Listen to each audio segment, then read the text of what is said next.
मनपा चुनाव की सियासी सरगर्मियां अब और उत्तेजित हो चुकी हैं। इस वक्त चुनावी दौर का आखिरी पड़ाव शुरू हो चुका है। चुनाव के जो प्रचार हैं वो शुरू हो गए हैं। इस वक्त हम मौजूद हैं वार्ड क्रमांक 35 मानपुर मंडाला में, और इस वक्त हमारे साथ हैं वसंत कुमार जी, जिन्होंने पिछले 30 साल से इस राजनीतिक क्षेत्र में अपना लोगों की सेवा की है, और उन्होंने खूब अच्छी तरह से लोगों को समझा है, लोगों की समस्या को समझा है।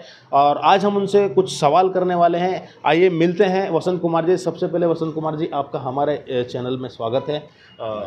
सबसे पहले हम आपसे जानना चाहेंगे कि किस तरह से आप लोगों के बीच जा रहे हैं, और क्या आपका जो प्रचार का जो एजेंडा है वो क्या है?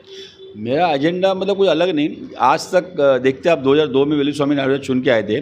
मंडाला का विकास और मंडाला को मंडाला बनाने का काम वेलुस्वामी नायडू ने किया था। बुनियादी जो भी चीज़ थे लोगों के, रोड, गटर, नाली, लाइट्स, टॉयलेट, संडास और बाकी फोटो पास वगैरह देने का काम, ये सब कांग्रेस पार्टी के नगर सेवक हमारे वेलुस्वामी नायडू जी ने किया था। बस मैं वही करना चाहता हूँ जो एक नगर सेवक काम होता है।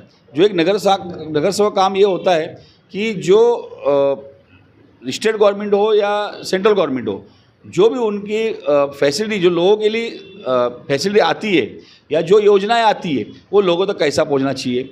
जो लोगों का अधिकार है, आज अच्छा एजुकेशन के लिए, आज बच्चों के लिए स्कूल होना चाहिए, हमारे महिलाओं और माता बहनों के लिए एक डिलीवरी हॉस्पिटल होना चाहिए, रोज़ की दवाई फ्री हो। आज यहाँ मैं देख रहा हूँ मेरे सामने 8 दिन के अंदर 2 आदमी हार्ट अटैक से मरे, जिनको यहाँ नज़दीक कहीं हॉस्पिटल नहीं है, तो यहाँ से हॉस्पिटल लेके जाते उनका डेट हो गया। तो एक ऐसा हॉस्पिटल हो, कम से कम अटैक आने के बाद तुरंत यहाँ पे आदमी को ट्रीटमेंट मिले, एक वैसा हो। बच्चों के लिए खेलने का गार्डन हो। तो ये जो एक नगर सेवक का काम है, ये कोई बड़े काम नहीं है, कोई प्रधानमंत्री के या मुख्यमंत्री के आमदार खासदार काम नहीं, एक नगर सेवक का काम है। और वो नगर सेवक ने ईमानदारी किया, तो मैं ईमानदारी से किया तो मैं समझता हूँ 5 साल में सब काम नगर सेवक कर सकता है। और वही मैं पूरी तरह करने की कोशिश करूँगा। कोशिश क्या, पूरा 90% कम से कम काम होना चाहिए, इसका प्रयत्न करूँगा।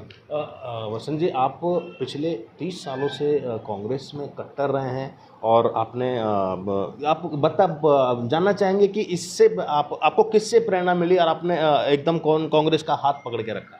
नहीं, देखिए, कांग्रेस तो इस देश की वो पार्टी है जो आज़ादी के पहले से आंदोलन करते आई है, अंग्रेज़ों से लड़ी अपने वो देश को आज़ाद कराने के लिए। उसके बाद बलिदान की पार्टी है। अक्सर ये पार्टी ने बलिदान दिया है और देश के प्रति अपना सब कुछ निछावर कर दिया है। तो वो प्रेरणा मुझे इस पार्टी से मिली है कि जो सबको लेके साथ चलती है। आप देखोगे जब कांग्रेस पार्टी का स्टेज बनता है तो आपको उसमें मुस्लिम, मराठी, मराठा, दलित, मद्रासी, सरदार जी और हर किस्म का नेता उस स्टेज पे, जैसे एक फूलों का बगीचा रहता है जिसमें हर कलर के फूल होने से बगीचा अच्छा लगता है, वैसे कांग्रेस पार्टी एक बगीचा है फूलों का जिसमें हर कलर के फूल है और वो गुलदस्ता बना हो। तो इससे मैं अट्रैक्शन हूँ कि आज कांग्रेस पार्टी में हर समाज के तबके को जगह दी जाती है, हर समाज साथ में न्याय किया जाता है। इस यही विचारों से मैं जुड़ा हूँ। कांग्रेस पार्टी इस विचारों की है कि सबका साथ, सबका विकास करना चाहिए, सबको साथ में लेके आगे चलना चाहिए और संविधान को मानना चाहिए, मानने वाली पार्टी है। इसलिए मैं इस पार्टी से अट्रैक्शन है और इस पार्टी में जुड़ा हूँ। 15 साल पहले वेलुस्वामी नायडू यहाँ के कॉर्पोरेटर रहे कांग्रेस से। उसके बाद कांग्रेस ने या तो समाजवादी के साथ में समर्थन दिया या फिर यूबीटी के साथ समर्थन दिया, लेकिन आज कांग्रेस के आप अधिकृत उम्मीदवार और वो भी पूरे ठाट बाट से खड़े हैं, तो क्या कहेंगे? नहीं, देखिए, 15 साल से कांग्रेस चाहती थी कि हमारा उम्मीदवार आए, लेकिन कुछ मजबूरियाँ ऐसी थी जो ये आरएसएस और बीजेपी जैसे लोग पार्टियाँ है जो ताकतें जो देश को तोड़ने की कोशिश करते हैं, उन पार्टियों को सत्ता से दूर रखने के लिए हमारी पार्टी अक्सर करके समाजवादी से या और भी जो लोकल पार्टी है जो सबको मानने वाली हमारे विचार की जो पार्टी है, कांग्रेस के जो विचार उनसे मिलते हैं वो पार्टियाँ है, उनसे युति करके उनको बढ़ाने के लिए यहाँ पे उनको सीट दी गई थी, कांग्रेस को नहीं। मगर अब ऐसा हुआ कि अब ऐसा लगने लग गया कि शायद कांग्रेस का नुकसान हो रहा है, ये युति करने से कांग्रेस को तकलीफ हो रही और कांग्रेस लोगों की सेवा नहीं हो पा रही। तो इसलिए कांग्रेस पार्टी ने इस टाइम युति नहीं करते हुए हम अकेले लड़ेंगे एक नारा लगा के और सभी कार्यकर्ताओं को मैदान में उतारा है। उसमें का एक कार्यकर्ता मैं भी हूँ। शिक्षा को लेकर आपने बहुत बारीकी से ध्यान दे रहे हैं। आपके कुछ हमने न्यूज़ देखी थी कि उसमें कुछ बच्चे ऑटो रिक्शा में बैठ के जा रहे हों, आने जाने के लिए जो स्टूडेंट्स के लिए समस्या होती है उस पर आपने आवाज़ उठाई है, और आज आप कह रहे हैं कि आप स्कूल के लिए एक अपना प्लान लेके चल रहे हैं? अगर जीतने के बाद आप आते हैं तो स्कूल बनवाएंगे, तो क्या किस तरह का वादा आप जनता से करना चाहेंगे? नहीं, मैं ये तो देखिए 4-5 चीज़ें बहुत ज़रूरी है। सबसे पहला एजुकेशन के लिए ई स्कूल, क्योंकि ये एजुकेशन जो संविधान दिया हुआ अधिकार है, ये किसका छीनना नहीं चाहिए। आज मैंने यहाँ सर्वे किया है मंडाला में, तो 60% बच्चे ऐसे जो स्कूल जाते नहीं, 40% बच्चे जा रहे हैं, गरीबों के बच्चे, वो भी आप यकीन मानिए कि मतलब शिवाजी नगर में स्कूल है, फ्री में स्कूल है, लेकिन फिर भी 600 का महीना उनको रिक्शा भाड़ा माँ को देना पड़ता है, 10 रुपये जाने का 10 रुपये आने का। उसके बावजूद भी इतना रिक्स है, इतना बड़ा हाईवे एक्सप्रेस रोड है, उस पर बड़ी बड़ी गाड़ियाँ चलती। भगवान ने करे कभी एक लग्जरी हो या कंटेनर हो या डंपर हो, रिक्शा टकरा जाए तो उन बच्चों का भविष्य क्या होगा, उस माँ का हाल क्या होगा। तो इस चीज़ का मुझे बहुत बड़ा दुख है। इसलिए जीत के आने के बाद सबसे पहले मैं वो स्कूल के लिए कोशिश करूँगा कि मेरे कार्यकाल समाप्त होने से पहले वो स्कूल बन जाए, ये मैं कोशिश कर रहा हूँ। आखिर में आप हमारे चैनल के माध्यम से जो वार्ड क्रमांक 135 की जनता है उसको किस तरह से आप निवेदन करेंगे कि आने वाली 15 तारीख को चुनाव है, तो किस तरह से वो चुनाव के लिए आप निवेदन करेंगे?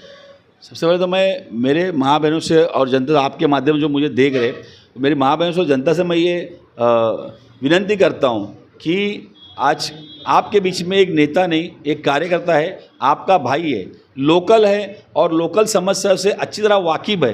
किसी को मुझे बताने जरूरत नहीं यहाँ प्रॉब्लम क्या है, कि जो समस्या वो झेलते हैं वही समस्या मैं भी झेल रहा हूँ रोज़। तो मैं चाहूँगा आने वाले 15 तारीख को आप एक नंबर का बटन दबाए, कांग्रेस के पंजे के सामने का, उसे मुझे विजय बनाइए, भारी से भारी मतदानों से मुझे विजय बनाइए, ताकि मेरी ताकत, मैं जीतने के बाद ये मेरी जीत नहीं होगी, हमारे मंडाला के सभी लोगों की जीत होगी, यहाँ की जनता की जीत होगी। और हम सब मिलके, मैं नहीं, हम सब मिलके, जैसे राहुल जी बोलते कि मैं वो करके काम नहीं होने रहा, हम सब मिलके इस मंडाला का विकास करेंगे, विकास कार्य करेंगे। और आप लोगों के कंधे से कंधा मिला के मैं यहाँ के लोगों का सभी प्रॉब्लम सॉल्व करने की कोशिश करूँगा। मानखुर्द मंडाला 135 प्रभाग में पार्टियां अपनी कई तरह से, हर तरह से सक्रिय हैं और अपनी तरीके से एक अपने हिसाब से एक प्रचार कर रही हैं। यहाँ कांग्रेस के उम्मीदवार वसंत कुमार जी, जिन्होंने पिछले कई सालों से लोगों के बीच में रहे हैं, उनकी समस्या समझी है, उनके छोटे छोटे काम जैसे कि राशन कार्ड या मेडिकल सुविधा, कई सारी चीज़ों में उन्होंने हमेशा अपना योगदान दिया है। देखते हैं कि जनता उनको किस तरह से अपनाती है और उनका जनता का किस तरह से वसंत कुमार जी के साथ उनको सराहती है। मैं सनी महरोल, कैमरामैन दिनेश कागड़ा के साथ, मानखुर्द।